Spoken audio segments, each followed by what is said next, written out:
नमस्कार मित्रों, कुछ समय पहले, कुछ दिन पहले आप कह लीजिए, समय कोई लंबा चौड़ा उसको एक परिधि नहीं दी जा सकती।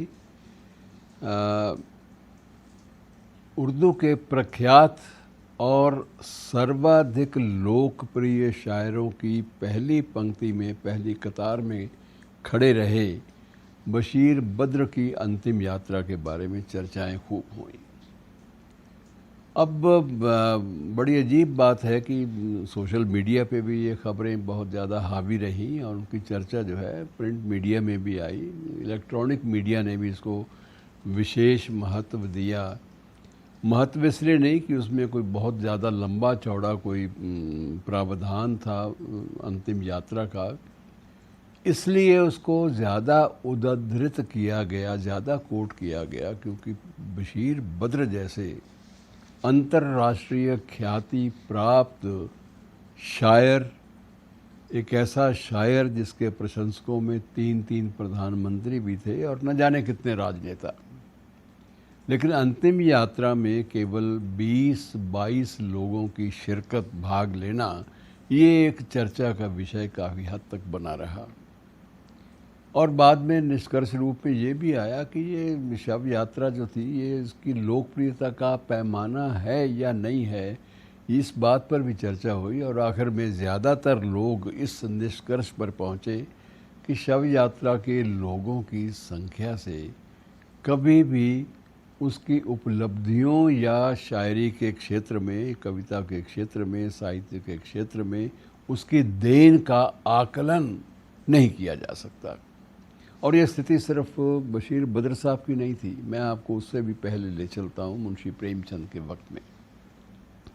उपन्यास सम्राट के नाम से उनकी चर्चा होती है और उनकी चर्चाओं की बात तो छोड़ दीजिए, उन पर शोधार्थियों की एक अनुमान के अनुसार उनकी विभिन्न कृतियों पर शोध करने वाले शोधार्थियों की संख्या कुल मिलाकर 100 का आंकड़ा भी पूरा कर गई। 130 शोध जो सामने आए हैं मुंशी प्रेमचंद की रचनाओं के बारे में, या उनके जीवन और उनके कृतित्व के बारे में, उनके जीवन के बारे में, जीवन वृत्त के बारे में, और उनके लेखन की अन्य विधाएं जो हैं उनके बारे में जो चर्चाएं छपी, प्रकाशित हुई, उन सब में इतना ज़्यादा उल्लेख मिलता है कि ये आदमी क्या था, कैसे इसने इतना लिखा। 300 से ज़्यादा कहानियाँ, उनका उल्लेख, 11 उपन्यासों की चर्चा, गोदान जैसे उपन्यास के आधार पर लिखी गई कविताएं, और न जाने क्या क्या उस समय भारतीय जो सामाजिक आर्थिक ढांचा था उसके बारे में भी ये कहा गया कि मुंशी प्रेमचंद ने अपने समय के भारत का जो चित्रण दिया है वो सबसे बड़ा प्रामाणिक इतिहास है हमारे उस कालखंड का। लेकिन मुंशी प्रेमचंद की अंतिम यात्रा में आप परेशान होंगे कि उसमें कुल मिलाकर संख्या 25 से ज़्यादा नहीं थी।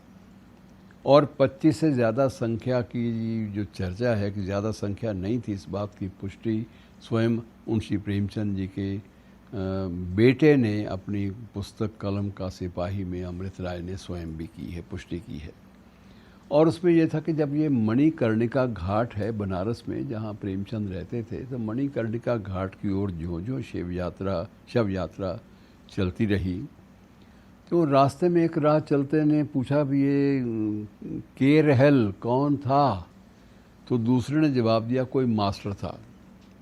इस बात का उल्लेख भी बहुत सारी पुस्तकों में किया गया है, अमृत राय ने स्वयं भी इसका उल्लेख किया है। अब उसके बाद ये चीज़ें जो हैं ये उल्लेखनीय नहीं रह जाती। प्रेमचंद का हिंदी साहित्य को जो अवदान है, जो कंट्रीब्यूशन है, उसका मूल्यांकन आप शव यात्रा की संख्या, सीमित संख्या से नहीं कर सकते। यदि करेंगे तो आपको निराशा होगी। चलिए, प्रेमचंद की बात तो अलग है, बशीर बद्र की बात भी अलग है। मार्केस के बारे में आप देख लीजिए, अंतर्राष्ट्रीय ख्याति प्राप्त लेखक मार्केस, और मार्केस के जो प्रशंसक थे, जो मित्र थे, वो 7 या 8 देशों के राष्ट्र प्रमुख थे जब मार्केस का निधन हुआ। लेकिन जब उसे भी कब्रिस्तान या चर्च यार्ड में, ग्रेव यार्ड में ले जाया गया, तो उस समय ग्रेव यार्ड में पहुंचने वालों की संख्या मित्रों आप जानते हैं कितनी थी? 100 के आंकड़े तक बिल्कुल नहीं पहुंची थी।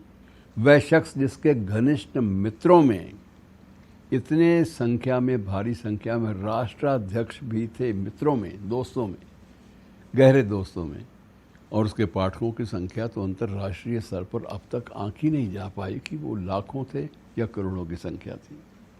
तो ये आप किसी भी बड़े लेखक, बड़े विचारक, उसकी अंतिम यात्रा में भाग लेने वाले लोगों की गिनती के साथ आप उसके साहित्य का मूल्यांकन नहीं कर सकते।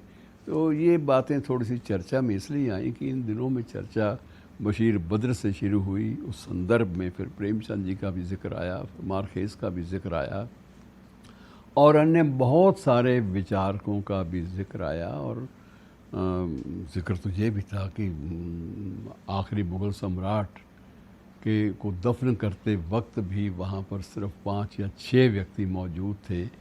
आखिरी मुग़ल सम्राट और देश के बहुत बड़े शायर बहादुर शाह ज़फ़र, जिनके नाम के साथ इतना लंबी सूची थी उसकी पदवियों की, कि उन पदवियों का बयान करना भी मुमकिन नहीं है इस एपिसोड में, इस प्रकरण में। लेकिन ये सच्चाई है कि अंतिम वक्त सुपुर्दे खाक करने वालों में 1 दर्जन लोग भी नहीं थे, और जो थे उनमें भी ज़्यादा सेवादार थे।